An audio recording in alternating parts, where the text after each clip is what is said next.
στο παιχνίδι της Σλοβενίας με τον Ντόντσιτς να μπορεί να αγωνίζεται σε πολύ περισσότερες από μια θέση. Μόργαν, το Detroit δεν έπαιξε ποτέ NBA. Εδώ το σουτ 3 πόντων είναι άστοχο από τον ψηλά. Ο Μόργαν, ο οποίος δεν θα ακολουθήσει. Ο Τόμπι θα είναι αυτός που θα ακολουθήσει την εθνική ομάδα της Σλοβενίας στη Μανίλα. Η πάσα καταπληκτική τσάντσα βγάζει έξω. Μπλάζιτς είναι καλός πέρα από τη γωνία. Ούτε τώρα. 0 στα μήνες. Επανήλθε απευθείας στα ψηλά.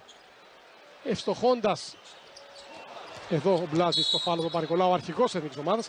Ευστοχώντας νωρίτερα ο Μίτογλου και ο Λούτζης που ήταν εξαιρετικός προχθές με 13 πόντους και 7 παρακαλώ assist. Και η ελληνική ομάδα που πιέζει ασφικτικά στην μπάλα. Ντόντσιτς. Εδώ ο Μπαγιάννη. Το κάνει αυτό πολλές φορές ο Ντόντσιτς. Εδώ ευστοχή. Να έχει 3-4 τίποτα. 2-2 τρίποντα. 3 rebound. 2 κλεψίματα. 2 assist και μόλις ένα λάθος. Ντόντσιτς με τον Λούτζι. Τον παρενοχλεί στο κατέβασμα Μόργαν. Το screen βυθίζεται για ένα εξαιρετικό. Σε αυτό το πρώτο 5 λεπτό. 16-7 τη Σλοβενία του μεγάλου Ντόντσιτς. Με το walk-up και τον Μόργαν να στείλει ένα ακόμη screen. Ντόντσιτς ένα πάρα πολύ δύσκολο. Να μπει περισσότερο ο Παπαγιάννης μέσα για να τραβήξει αντιπάλους, να δημιουργήσει και άλλους χώρους για το Μίτογλου λοιπόν. 1. 2. Να προσέξουν στην άμυνα με αλλαγές που παίζουν οι διεθνείς μας. Και τρίτον, στα pick and roll του Ντόντσιτς μεγαλύτερη προσοχή γιατί από εκεί απειλήθηκε περισσότερο η εθνική μας. Ντόντσιτς σε κάτι εκπληκτικό. Αστοχή διώχνει νομότυπα ο Μίτογλου.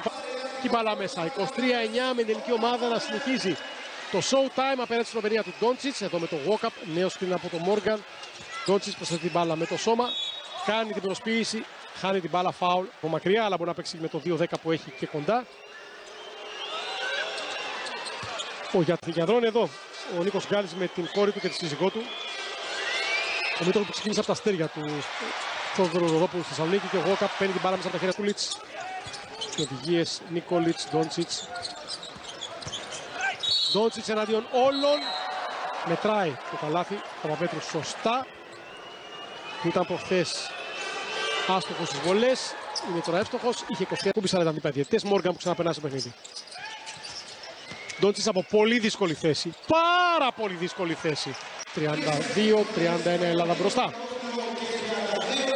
Ντόντσιτς που θέλει την μπάλα στα χέρια του. Όταν έχει ένα παίκτη σαν τον Ντόντσιτς ή όταν έχει παίκτη σαν τον Γιάννη, τον Γιόκιτς, η ομάδα προσαρμόζεται αναγκαστικά πάνω τους. Ντόντσιτς αμαρκάρει στο σούτ από τα 7, είναι μέσα. Η κίνηση είναι κοστά. Και ζήτησε περισσότερη προσοχή, περισσότερη πίεση πάνω στην μπάλα, να δώσουν και φάουλ. Ντόντσιτς εναντίον όλων, με υπόψο μετάλλιο του Ευρωμπάσκετ σε Φιλανδία και Κωνσταντινούπολη. 36-38, 36-39. Με καλή πεντάδα τώρα η Σλοβενία. Χαμηλά ο Χατζηδάκης, δύσκολο σουτ, έρχεται ο Ρογκαβόπουλος.